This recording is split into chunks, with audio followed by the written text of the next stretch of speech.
আমরা এই হোয়াইট রেসারটাকে আলাদা করে দিব বাচ্চাটা বড় হয়ে যাওয়ার পরে ইনশাল্লাহ। আব্বু কি করছে, আমার না জানা ওই বাসা থেকে কবুতরগুলো নিয়ে আসছে আমার জন্য। তো আমরা পরে দেখলাম যে সেট করার জন্য ছাড়ছিল, ছাড়ার পরে দেখা গেছে কবুতর জোড়াটা উড়ে উড়ে বিভিন্ন জায়গায় চলে যেত। পরবর্তী দেখলাম যে একদিন দুই দিন পর পর ঠিকই চলে আসতো, আইসা আবার ওই খাঁচার সামনে ঘোরাফেরা করতো, বাসায় ঢোকার জন্য পাগল হয়ে যেত। ইভেন এইভাবে কিন্তু প্রায় 5-6 বারের মতো হয়ে গেছে। হ্যালো এভরিওয়ান, আসসালামু আলাইকুম। আজকে অনেকদিন পরে ভিডিওতে আসলাম, কারণ হচ্ছে অফিসিয়াল কাজে একটু বেশি ব্যস্ত ছিলাম, যে কারণে কন্টিনিউ ভিডিও করা হয় নাই। আজকে লফটের অনেকগুলো আপডেট আপনাদেরকে দিব। এর মধ্যে হচ্ছে আমাদের হোয়াইট রেসার হচ্ছে বেবি বেবি অলরেডি অনেক বড় হয়ে গেছে, আমি ছেড়ে দেখাই। আর খুবই ভালো লাগতেছে বেবিটাকে দেখা। এই যে কিছুদিন লফটে একটু কম সময় দিছি, যে কারণে মালসিগুলো একটু অপরিষ্কার আছে।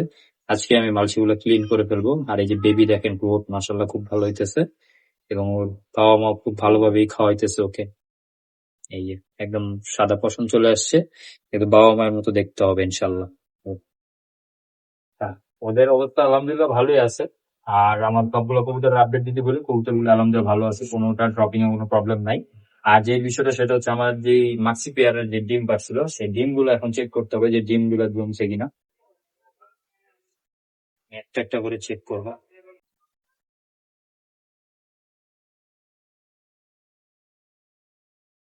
এখনো পুরোপুরি বোঝা যাইতেছে না, তবে হয়তো আর কিছুদিনের মধ্যে বোঝা যাবে। তবে আই থিঙ্ক জমার কথা, বাকিটা আল্লাহ ভরসা।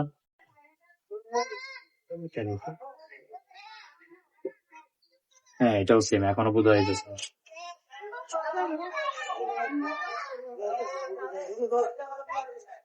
দেখা যাক, আমরা অল্প কিছুদিনের মধ্যে হয়তো আমরা বুঝতে পারবো যে কবুতরগুলো ডিম জমছিল। আর সব থেকে বড় যে আপডেট সেটা হচ্ছে, আমাদের লফটে নতুন কবুতর চলে আসছে। এর মধ্যে দুই জোড়া কবুতর চলে আসছে। এক জোড়া কবুতর 2-3 দিন আগে আসছে, আর এক জোড়া কবুতর আজকে আসছে।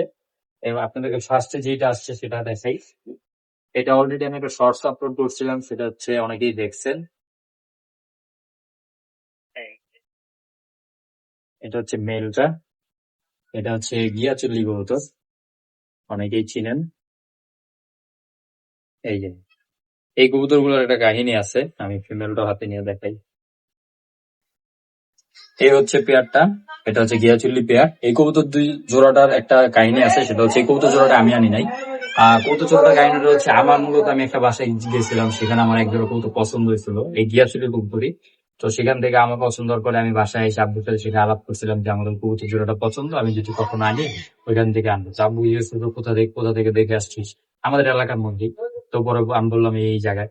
তো আব্বু কি করছে, আমার না জানায় ওই বাসা থেকে কবুতর গুলো নিয়ে আসছে আমার জন্য। এই গিয়েছিল কবুতর জোড়াটা, মানে আমি একবার জাস্ট বলছিলাম যে আমার এই কবুতর জোড়াটা পছন্দ, এবং আব্বু ওই জোড়াটা নিয়ে আসা করছে আমার জন্য।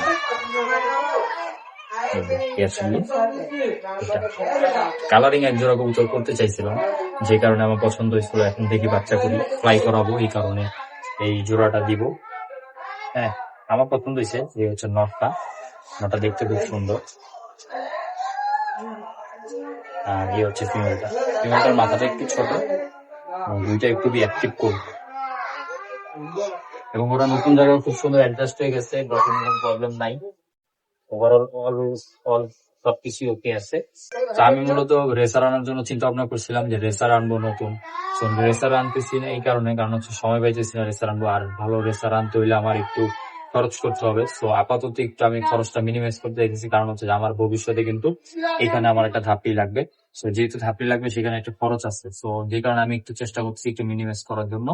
ধাপড়িটা যখন আমি করে দেবো, কারণ দেখা গেছে আমার এখান থেকে বাচ্চা বেরোবে, এখান থেকে আসবে বাচ্চা, এগুলো থেকে আসবে, তখন বাচ্চাগুলো রাখার জায়গা পাবো না, বাচ্চাগুলো কিভাবে লাগাবো? যে কারণে আমার ধাপড়িটা করে ফেলতে হবে। তো সেখানে একটা কষ্টের ব্যাপার আছে, সেই কষ্ট আবার আমার দিতে হবে। যে কারণে এখন একটু রেসারের দিকে কম টাকা খরচ করতেছি। রেসার দেখা গেছে ধাপড়িটা যখন হয়ে যাবে, তখন আমি রেসার আমি নিয়ে আসবো আবার কিছু টাকা।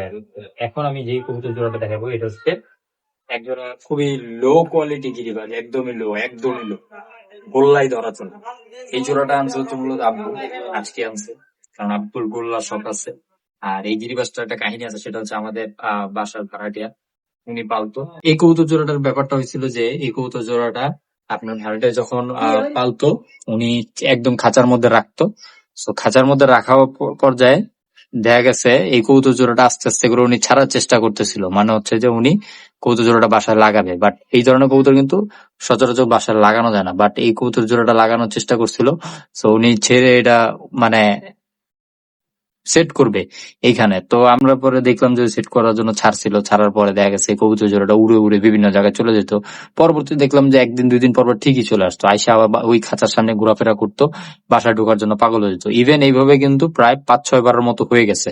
তো এখন এই কবুতর জোড়াটা আবার ছুটে গেছিল, ছুটে যাওয়ার পরে উনি আবার ধরছে, ধরার পরে আব্বু বলছে যে তাহলে এই কবুতর জোড়াটা আমাকে দাও, আমি এটাই করি। আব্বু গোল্লার প্রতি শখ ছিল, সো এই যে নর্মাল এক জোড়া গিরিবাজ নিয়ে আসছে। এই যে এই জোড়াটা অত ভালো কোয়ালিটি না, যে কারণে আর ধরে দেখাইলাম না। তারপরেও যাই হোক, রানিং কবুতর ডিম বাচ্চা করুক, সুন্দর জায়গায় আসছে, সুন্দর পরিবেশে আসছে, খাবারও ভিআইপি খাইতেছে। দেখা যাক ইনশাল্লাহ ডিম বাচ্চা করুক। আর যদিও এখন ডিম বাচ্চা করার সময় না, আমি কবুতর জোড়াটাকে আলাদাই করে দিব। আর হচ্ছে এই জোড়াটাকে আলাদা করব। আর হচ্ছে আপনার হয়তো বা আমি গিয়া চুল্লিটাকে হয়তো বা আলাদা করতে পারি, নয়তো রানিং থাকবে। আর এই জোড়াটা রানিং করার ইচ্ছা আছে, কারণ হচ্ছে যে এই জোড়াটা সবসময় ডিম বাচ্চা করে আসছে, ওর অভ্যাস আছে। তো আমি হয়তো বা মাক্সি পেয়ারটা হয়তো বা এই ডিম জোড়াটা ফুটার পরে এই জোড়াটা আলাদা করে দিব, রেস্টে দিব। আর হচ্ছে আপনার এই হোয়াইট রেসার, সাদা হোয়াইট রেসারটাকে আমরা এই হোয়াইট রেসারটাকে আলাদা করে দিব বাচ্চাটা বড় হয়ে যাওয়ার পরে ইনশাল্লাহ। তো এই ছিল আজকে ভিডিও আপডেট। আমার লফটে মোটামুটি কিন্তু এখন ভরে গেছে কবুতর দিয়ে, এখন প্রায় 5 জোড়া কবুতর হয়ে গেছে, দ্যাট মিনস প্রায় 10টা কবুতর মতো হয়ে গেছে, বাচ্চা হবে ইনশাল্লাহ।